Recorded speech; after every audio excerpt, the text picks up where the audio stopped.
影响人口的分布有以下因素：环境与安全、水源与食物、土地与住所、卫生与医疗、能源与物资、设施与通讯。接下来还需要秩序与交通、文化与艺术等。什么是人口替代？好像听某个大人物说，如果人们不生，还是完全就得引进外国人，因为1.2、1.3，国人不生，一个妇女生1.3个孩子，这绝对不足够的。那是意愿问题。人口增加，在有限的土地里生活，是否会有问题呢？人口聚集，密度加大，促使人们移动，较为困难耗时。一旦发生事故，将出现办事大阻塞。高密度的都市也会提高食物分配量的难度，而可能产生不均衡与不齐全的饮食。长期如此，和加上移动范围缩小，间接导致身体得不到自然发育，比如近视眼问题。人类聚集的结果，也导致了疾病传播的风险。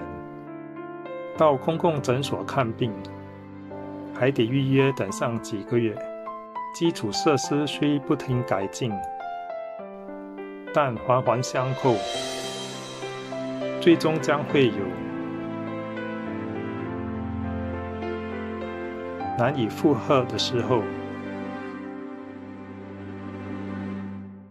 因为地球的资源有限，在有限的地球，无上限的增加人口，将意味着碳排提高，造成温室效应，天气会越来越热。接下来海平面上升，土地减少，恶性循环。人类是否生养下一代，应借鉴于自然。当食物不足，即经济不好时，大多动物都不会孕育。当食物充裕，即经济大好时，一些地区的物种却会因密度过高而拒绝交配。所以现今人们的感觉如何？是否会觉得经济负担过重？诱惑还没发现，如今的队越排越长，越排越耗时间。那就看看自然吧。在自然界里，有股很特别的力量，它能再生塑造，循环往复。多了会自然减少，少了会自然增加。正所谓物极必反。在人类社会里，很多东西有如股市，都是有起有落，不会一直涨，也不会一直跌。如果强行不断膨胀，最终将回到原点。如果人类世界一味只收不放，一直继续扩充，在资源不足的情况下，最终将面临毁灭。天灾人祸如饥荒、战争，将是必然的结果。不信的话，请再看看历史吧。人口增加会促进经济繁荣。不过任何事物过了必将回返，所以要适可而止。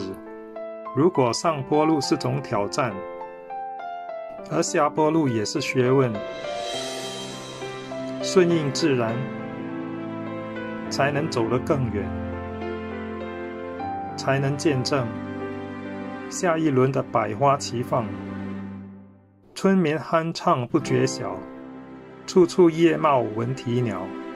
千红万紫伴宜兴，花落知时知多少。